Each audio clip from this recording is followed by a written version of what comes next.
Number 13 का खौफनाक राज, 7वां हिस्सा। मुसाफिर के कदम लड़खड़ा गए। इसने कांपती आवाज में पूछा, अगर मैं इस होटल का मुलाजिम था तो फिर मैं आज तक जिंदा कैसे हूँ? बूढ़े ने गहरा सांस लिया और बोला, इस रात आग में सब जल गए थे, मगर तुम्हारी रूह इस कमरा नंबर 13 से कभी आजाद न हो सकी। ये सुनते ही मुसाफिर के जहन में एक और मंजर उभरा। वो एक छोटी बच्ची का हाथ पकड़े धुएं से भरे होटल में दौड़ रहा था। अचानक छत का एक बड़ा हिस्सा गिर पड़ा और हर तरफ आग ही आग फैल गई। मुसाफिर चीखते हुए जमीन पर गिर गया। जब इसने आंखें खोली तो वो दोबारा कमरा नंबर 13 के अंदर था।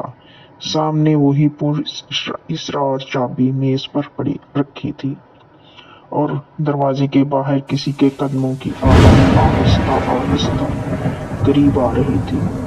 आखिर दरवाजे के पीछे कौन था?